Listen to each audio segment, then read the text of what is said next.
Stock మార్కెట్లో invest చేసి మీ డబ్బులు డబుల్ చేసుకోవాలనుకుంటున్నారా? సుందరరామిరెడ్డి గారి లైవ్ సెమినార్ కి అటెండ్ అవ్వండి.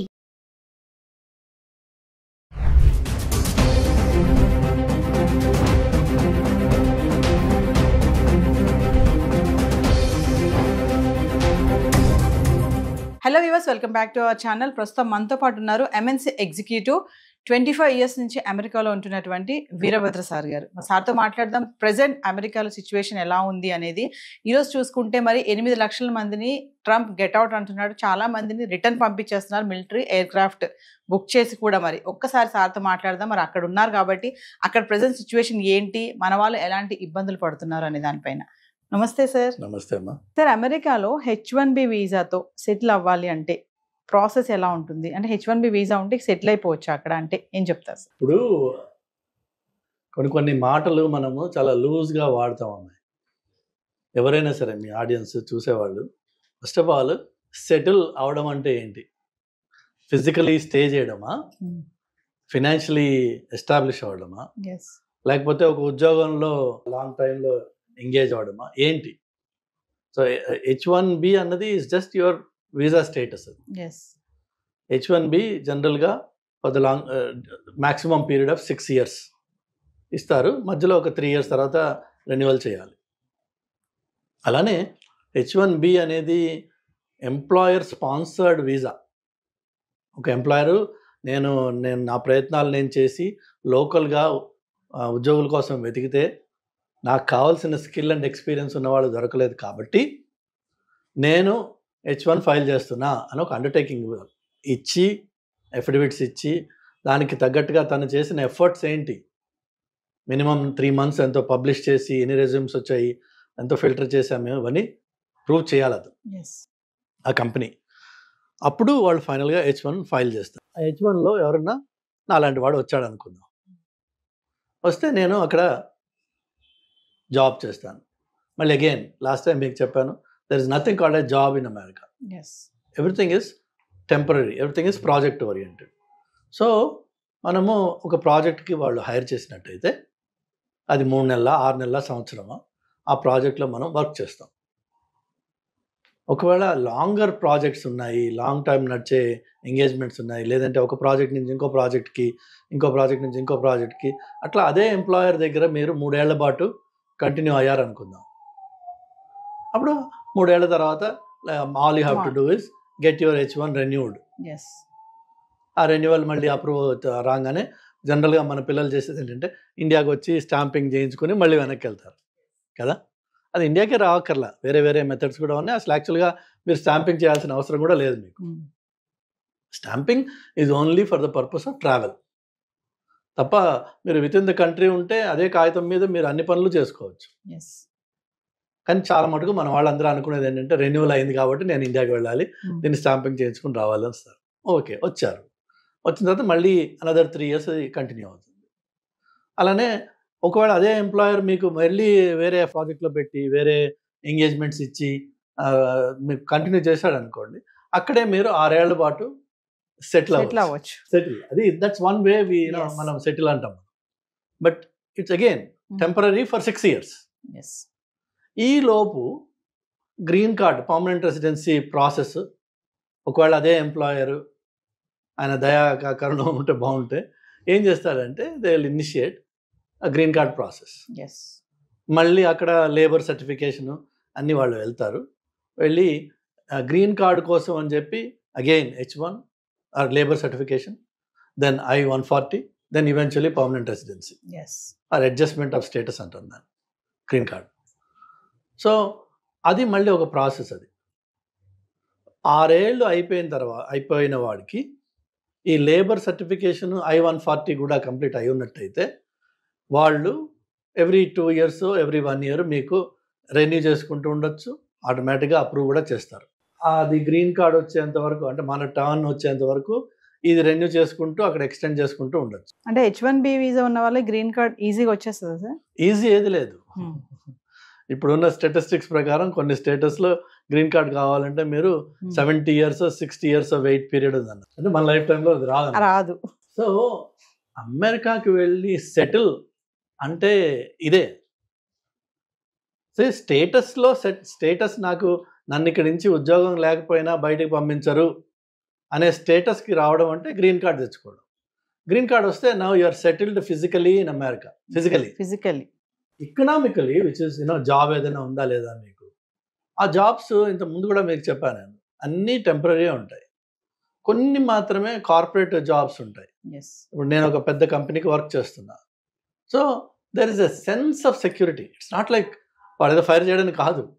వాళ్ళకు కూడా బుక్స్ తారుమారయ్యి ప్రాఫిట్స్ తగ్గినప్పుడు, మార్కెట్ ప్రెషర్స్ ఉన్నప్పుడు, లేదంటే ఇప్పుడు ట్రంప్ చేసే హంగామా చూసినప్పుడు వాళ్ళకి కూడా భయానికి వాళ్ళు ఏం చేస్తారు, దే కట్ డౌన్.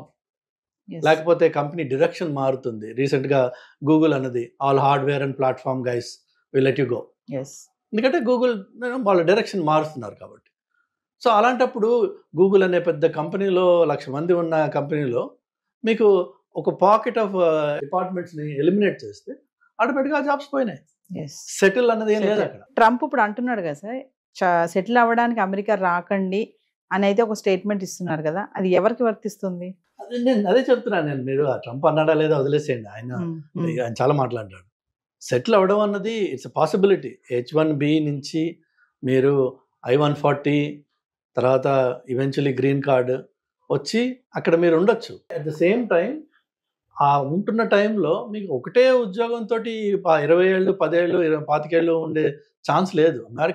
అమెరికానే కాదు, ఈవెన్ ఇండియా కూడా మీరు ఈ రోజున చూస్తే మీకు గవర్నమెంట్ ఉద్యోగాలు లేకపోతే బ్యాంక్స్ ఇలాంటివి ఏమన్నా అది మీరు ఎక్కడ జాయిన్ అయితే అక్కడ సెటిల్ అయిపోవచ్చు. కానీ మిగిలినవన్నీ ఐటీ జాబ్స్ అన్నీ కూడా then are permanent jobs. Anybody can be laid off any time. 2 weeks notice ఇవ్వాలి వాళ్ళు అంతే. ఆర్ మేబీ ఇండియాలో నోటీస్ టైం ఎక్కువ ఉందేమో, బట్ నోటీస్ ఇచ్చేసి వాళ్ళు లే ఆఫ్ చేయొచ్చు. వాళ్ళు nothing holds them back. There is no protections under the law. Present ఇప్పుడు ట్రంప్ H1B వీసా దాంట్లో కూడా మార్పులు చేస్తున్నామని చెప్పి అంటున్నారు కదా సార్, ఏమన్నా మార్పులు జరిగాయి అనుకుంటున్నారా? యాక్చువల్గా ట్రంప్ అండ్ ఈలాన్ మస్క్ వీళ్ళు ఈ బ్యాచ్ అంతా they are more in favour of H1B. వాళ్ళకి డిజైర్ ఉంది దీన్ని H1B ప్రోగ్రామ్ని మరింత ఎఫిషియెంట్గా చేయాలి, ఇందులో ఉన్న లూప్ హోల్స్ ఏవైతే ఉన్నాయో వాటిని కంట్రోల్ చేయాలి. But America needs talent. అందులో there is no second thought about. So ఆ టాలెంట్ అనేది ఏమవుతుంది, ఎక్కడి నుంచి వస్తుంది? మెయిన్గా there either Indians or Chinese or Philippine. ఈ పాపులేషన్స్ ఎక్కువ ఉంటాయి నంబర్స్ చూస్తే. మీరు ఆ పాపులేషన్ ఎక్కువ ఉంటుంది కాబట్టి మన గ్రీన్ కార్డ్ కూడా అంత లేట్ అవుతుంది అనమాట. వేరే కొన్ని కంట్రీస్కి 1 yearలో గ్రీన్ కార్డ్ వచ్చేస్తుంది, బికాజ్ ఆ కంట్రీస్ నుంచి రిప్రజెంటేషన్ అంత తక్కువ ఉంది. సో అందుకని చెప్పేసి H1కి పాజిటివ్గానే ఉంటుంది. ఇన్ ఫ్యూచర్ ఇష్యూస్ ఇంకా డెవలప్ అవుతాయి, పాజిటివ్నెస్ బాగుంటుంది. కానీ వాళ్ళకి గ్రీన్ కార్డ్ రావడం అనేది అది ట్రంప్ ఒక్కడి వల్ల అయ్యే పని కాదు. అది కాంగ్రెస్లో లీగల్ ఏదైతే ఉందో స్టేటస్ మార్పిడి లేకపోతే గ్రీన్ కార్డ్స్ కోటా మేనేజ్మెంట్ ఏదైతే ఉందో దానికి నేను అమెరికాకు వెళ్ళినప్పటి నుంచి క్యాంపెయినింగ్ నడుస్తుంది, ఇన్ఫ్లుయెన్స్ నడుస్తున్నాయి, బిల్స్ వస్తున్నాయి. కానీ అన్ని బిల్స్ ఫెయిల్ అయిపోయినాయి ఇప్పటిదాకా. Nobody could overhaul that process, that system.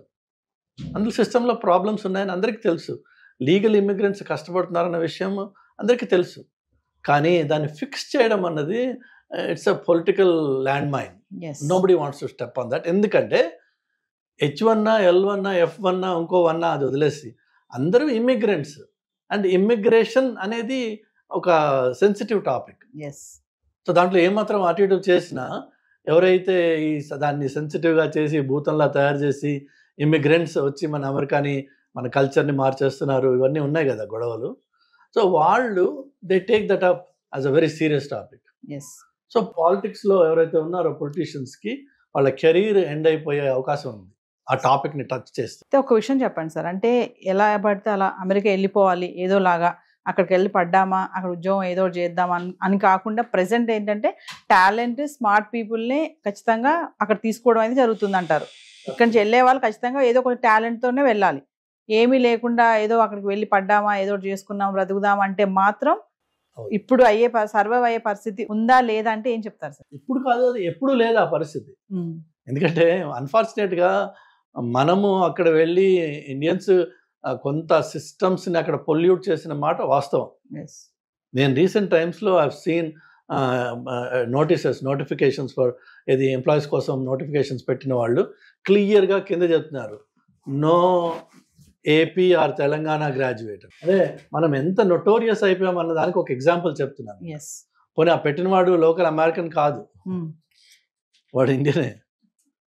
But వాళ్ళు చూస్తున్నారు ఏంటంటే మనం చేసే తప్పుడు పనులు ఏవైతే ఉన్నాయో, అంటే ఏంటంటే ఫర్ ఎగ్జాంపుల్ ఈ స్టూడెంట్స్గా చదవడానికి వస్తారు F1 మీద, ఆ వచ్చిన పిల్లవాడికి మహా ఉంటే 22-23 ఇయర్స్ ఉంటాయి ఏజ్. వాడికి వచ్చి మాస్టర్స్ చేస్తాడు, వాడికి ఒక రెజ్యూమే తయారు చేస్తారు ఈ కన్సల్టింగ్ కంపెనీస్. అది 100% బోగస్ అది. ఓకే, సో ఆ బోగస్ రెజ్యూమే మీద జాబ్స్ ఎవరిస్తారమ్మా? సో ఏదో ఒకటి చేసుకుంటాం అంటే ఈ దొంగతనం కొన్ని రోజులే నడుస్తుంది, ఏదైనా సరే అది పట్టుపడుతుంది, పట్టుపడిపోయింది ఇప్పుడు. బట్ నెవర్దలెస్ మనం చేసింది దొంగతనం. నేను అమెరికాకి వెళ్ళి ఏదో చేసుకుని బతికేస్తాను అనే ప్రసక్తి లేదు అక్కడ. అంటే ప్రెజెంట్ ఒక విషయం చెప్పండి సార్, ప్రెజెంట్ మాత్రం అక్కడికి వెళ్తే టెంపరీ, నువ్వు జాయిన్ చేసానికి వెళ్ళినా చదువుకోవడానికి వెళ్ళినా ఏదైనా సరే టెంపరీగానే ఉండి రావాలి తప్ప అక్కడ సెటిల్ అవ్వడం అనే ఆలోచన అనేది ఇప్పుడున్న పరిస్థితిలో లేదు అని అనుకోవచ్చు అంటారా? టెంపరీ అంటే మీరు అమెరికాకి విజిట్కి వెళ్ళి రావడం అనేది ఉంది కదా ఒకటి, దాన్ని B1 B2 వీసా అంటారు. అలా వెళ్ళేసి సరదాగా 3 నెలలు 2 నెలలు తిరిగేసి వస్తాను నేను, అది కూడా ఆ వీసా అప్రూవ్ అయితే వెళ్ళి తిరిగి రండి, ప్రాబ్లం లేదు. కానీ అక్కడికి వెళ్ళి నేను ఏదో ఒక ఆడ్ జాబ్ చేసుకుంటాను, ఆడ్ జాబ్స్ అంటారు వాటిని. ఏదైతే మీకు ఎంప్లాయర్ చెక్ రూపకంగా మీకు శాలరీ ఇవ్వలేడు, బై క్యాష్ ఇస్తారు. ఎందుకంటే ఎంప్లాయర్కి కూడా తెలుసు is not suppose to employ you, కానీ వాడు వాడుకున్నాడంటే క్యాష్ రూపకంగా డబ్బులు ఇస్తాడు. That means you are living an illegal life. మీరు నిర్ణయం చేసుకోవాల్సిందల్లా మీ ఆడియన్స్ అందరికి ఎవరికైనా నేను చెప్పేది ఏంటంటే, అక్కడికి వెళ్ళి ఆ బతకాల్సిన అవసరం ఉందా నీకు? అక్కడికి వెళ్ళి అంత హీనంగా ఏ మెక్డానల్డ్స్లోనో లేదంటే ఏ ఇండియన్ రెస్టారెంట్లోనో నలుగురికి సర్వ్ చేయడమో, లేదంటే గిన్నెలు కడగడమో, లేదంటే స్టోర్స్లో పనిచేయడమో అర్ధరాత్రి అపరాత్రి, అక్కడుండే రిస్కులు ఉన్నాయి. బట్ ఆ వర్క్ కోసం అని చెప్పి నువ్వు అమెరికాకి వెళ్ళాలా? డాలర్ కన్వర్షన్ అంత గొప్పదా? అంత అవసరమా? అది లేక ఇక్కడే మన అహంకారం ఏదైతే ఉందో కొంచెం అహాన్ని కొంచెం కంట్రోల్ చేసుకుని ఎంతోమంది మాస్టర్స్ చేసి ఇంజనీరింగ్ చేసి ఫార్మస్యూటికల్ డిగ్రీస్ చేసి పిల్లలు పానీపూరి బండి పెట్టుకున్నారు. ఇండియాలో హైదరాబాద్లో ఉన్నారు మీకు మాస్టర్స్ చేసి పానీపూరి పెట్టుకున్న వాళ్ళు రోజుకి 3,000 2,000 4,000 సంపాదిస్తున్నారు వాళ్ళు. తప్పేంటి అందులో? కానీ మనకేంటంటే డిగ్నిటీ ఆఫ్ లేబర్ అని చెప్పి ఒకటి ఇండియాలో ఇక్కడ ఉంది. అదంతా నేను చేస్తా, ఇదంతా నేను చేస్తా అక్కర్లా. నువ్వు ఏదైనా సరే, ఏ పనైనా సరే, ఫస్ట్ ఆఫ్ ఆల్ నీ సెల్ఫ్ రెస్పెక్ట్ మెయింటైన్ చేసుకుని నువ్వు పని చేసినట్టయితే అది నీకు గర్వంగా ఉంటుంది, ధైర్యంగా ఉంటుంది. నువ్వు దొంగతనంగా బతకాల్సిన అవసరం లేదు.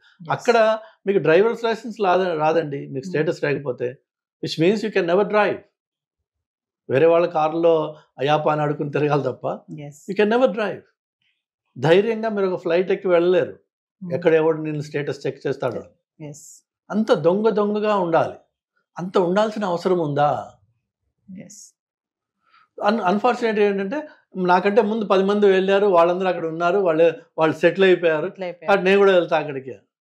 ఈ పక్కవాడిని చూసుకుని మనకి అది ఆ ఇచ్చి మొదలవడం తప్ప, అందులో అక్కడికి వెళ్ళాక తెలుస్తుంది వాడు ఎంత దరిద్రంగా అక్కడ ఉంటున్నారు అనేది. ఒక్కొక్క అపార్ట్మెంట్లో 4-3 ఉండాల్సిన అపార్ట్మెంట్లో 8 మంది 10 మంది ఉంటారు. కొన్ని చోట్ల అయితే రాత్రి షిఫ్ట్ సగం మంది పనిచేస్తారు కాబట్టి వాళ్ళ బెడ్స్ వాళ్ళు వాడుకోవడానికి ఈ డే షిఫ్ట్ వాడు అపార్ట్మెంట్లో ఉంటాడు. ఒక రోజున వాడు బ్రేక్ తీసుకుంటే వాడికి పడుకోవడానికి చోటు ఉండదు. అతి హీనంగా ఉంటుంది పరిస్థితి.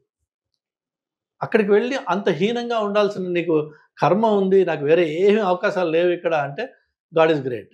కానీ అంత దరిద్రాన్ని అక్కడ ఉన్నవాడు నీకు చెప్పడు, ఆ విషయం చెప్పరు. వాడేమో అమెరికా 4 బిల్డింగ్స్ బొమ్మలు చూపిస్తే ఇదే అమెరికా అనుకుంటావు. ఆ బిల్డింగ్స్ ఉన్నది ఓన్లీ న్యూయార్క్ సిటీ డౌన్ టౌన్లో మాత్రమే ఉన్నాయి, or maybe Chicago, or maybe LA. But the rest of America is actually wide open green space. గట్టిగా అరిస్తే పక్కింటి వాడు పిలిపి మనకి కనిపించని పలకని ఇంత దూరంలో ఇళ్ళు ఉంటాయి కొన్ని చోట్ల. ఒంటరితనంతో చచ్చిపోతుంటారు అక్కడ.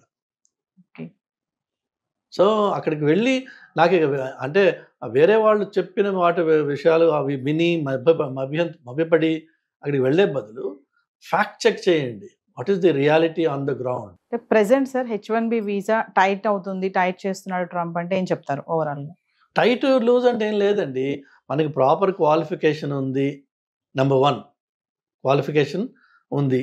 నెంబర్ 2 వీసా ఇంటర్వ్యూకి వెళ్ళినప్పుడు ఆయన అడిగే మినిమం ప్రశ్నలకి నేను ఇంగ్లీష్లో జవాబు చెప్పగలనా లేదా. అలా ఇది వాళ్ళు 100 ప్రశ్నలు వేయరు కదా, అది ఇంటర్వ్యూ కాదు, అది 3-4 ఉంటాయి. వాళ్ళు అదే మెతుకు ముట్టుకున్నట్టే, మొత్తం ఒక అన్నంలో చేయబెట్టట్లేదు కదా. ఆ 3 మెతుకుల్లో మీకు అది ఇది పాడైపోయింది అన్నం రా అని చెప్పి వాడికి తెలిసిపోతుంది. అలా కాదు, మీ దగ్గర సరుకు ఉంది. If you are talented you should definitely try. America is one country where if you are talented your opportunities are endless. కానీ ఇక్కడ నువ్వు చదివిందే వానాకాలపు చదువు, అక్కడికి వెళ్ళి ఏం చేస్తావు పరిస్థితి. దయచేసి నా సలహా ఏంటంటే work on yourself first, be good at some subject, take whatever it is hot ఏదైతే మార్కెట్లో ఉందో, అది ఏఐనా, డేటానా, ఎంఎల్ఆ, ఏదైనా సరే ఒక టాపిక్ తీసుకోండి, దాని మీద పని చేయండి, దాని మీద గట్టిగా ఫౌండేషన్ బేస్ చేసుకోండి, క్రియేట్ చేసుకోండి. దెన్ కమ్యూనికేషన్ మీద వర్క్ చేయండి. Communication, be able to express yourself and explain what you know. నాకు తెలుసు నువ్వు ముందు జాబ్ ఇచ్చే నేను చేసి చూపిస్తా అంటే ఎవడివ్వడు, కానీ నాకు తెలుసు అన్న విషయాన్ని నేను చెప్పుకోగలగాలి. ఇవి 2. 3వది వచ్చేసి I need to be presentable. మాసిపోయిన గడ్డమును జుట్లు పెట్టుకుని ఏదో పనికిరాని అలాగ అప్పుడే నిద్ర లేచి ఇంటర్వ్యూలకు వెళ్తే ఆ జాబ్ ఇంటర్వ్యూ రాదు, వీసా ఇంటర్వ్యూ రాదు, 2 రావు. You need to present yourself like a professional. అది it takes effort, it takes investment, it takes seriousness. Then you become something in your life, and then be proud of what you achieved. Make it happen.